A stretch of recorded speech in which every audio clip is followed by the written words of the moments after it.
like the history of the Rockefellers, fuck.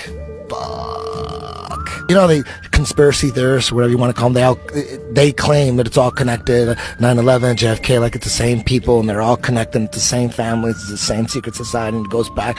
Well, it's most of it started with John D. Rockefeller and Standard Oil. When you learn that shit, holy fuck.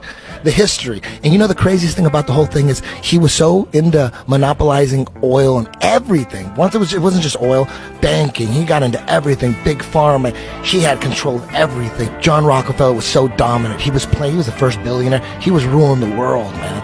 And the one thing is that all hemp or marijuana conspiracy theorists, they all are aware of the reefer madness propaganda. And finally, it worked after 10 years of all this propaganda that made weed look like it killed you and stuff and made you do crazy shit. They made it illegal.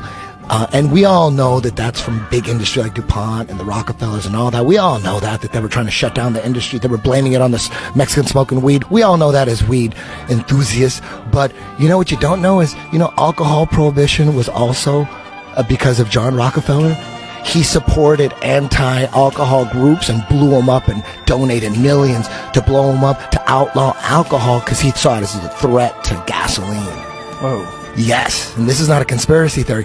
Alcohol prohibition was all backed by John D. Rockefeller. Whoa. It was a threat to gasoline? Yes, alcohol. Because they thought people were going to make like ethanol? He wanted to crush the ethanol business, right? But the way he did it is to create this hysteria with drink. Everyone has a drinking problem. Everyone's killing each other. So he did the same thing. He did both of them. He did the same. You're going to find out about this. This is not a conspiracy theory. He funded the Anti-Saloon League. It was run by one of his good friends. And you know what ended up happening? Same thing. They outlawed alcohol. You couldn't drink alcohol. But they said, what about the alcohol for cars? And they wrote in the law that you could still make alcohol for cars, but you got to put petroleum in it so that people don't drink it. So it killed the business. So now they got to put oil in it if you want to sell it. And then it killed all. He killed everything. And he got busted for everything. Henry Ford said that alcohol was a cleaner, nicer, better fuel for automobiles than gasoline. Wow. Holy shit. Wow, this is nuts, man. That is so crazy because you can make alcohol without fossil fuels. Apparently, any vegetable that ferments, you can use as fuel. Henry Ford said anything that you could ferment, apples, anything, you could turn into biofuel. That's crazy. And John D. Rockefeller, that's what he was all about. He's the richest man in the world, was raised by a psychopath. John D. Rockefeller's dad was named, they called him Devil Bill. His dad, they know all about his dad. This is not a conspiracy theory. Their family, historians will tell you about his father. He created him. He was a rapist, snake oil salesman, running from the law, changed his name. Devil Bill? Devil Bill, that was his name. So he had a bunch of sons, and John D. Rockefeller was one. He was quoted as saying, I cheat my sons every day. I want them as sharp as can be. He just beat the living fucking trust out of them and just drowned all their trust. So John D. Rockefeller grew up not trusting anybody. Dude, he got busted for monopolizing oil. They finally indicted him. He had to break apart Standard Oil, and it made him a billionaire. That's what made him rich, is when he got busted. When he had to sell everything off, he took over education. Dude, you know how he took over university? The education system is all based on Rockefeller Foundation shit. Like, what? He strategically wanted to make school so that we got people just smart enough. This isn't conspiracy theory. Just smart enough to work. They didn't want anybody too smart.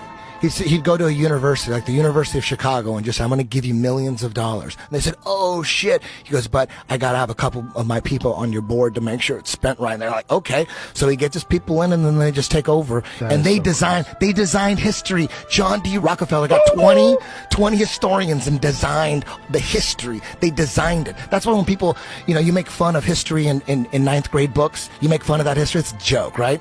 It was put together by Rockefeller. His peak wealth was $318.3 billion based on the 2007 U.S. dollar. Oh, my God. He lived to 98. He was a motherfucker, bro. Man. Interesting shit. Yeah, I'll have to check dude. that out. Dude. And what's it called? Big Oil what? What is it? How big oil conquered the world. That's, if you're a conspiracy theorist, you know, most people don't go beyond JFK. There's so much in just JFK, and then all this, you know, if you want to get into Watergate and the Iran-Contra and all of the 9/11, there's so much information. It's so hard to get into multiple things. So, but once you got that covered, go back and find out how it all started, and you'd learn when you find out that George Sr.'s dad, Prescott Bush, started the CIA, and then you go back and his dad, Samuel Bush, was Frank Rockefeller's right-hand man, and how the Bushes and the Rockefellers have always ran shit. How big oil conquered the world on YouTube. Oh my God, I'm scared. Yeah, Scared. You actually all learn real where it then? all comes from. Eh? 100%? It's all 100%. Klingon warriors, come and fight with us on a mission of vengeance.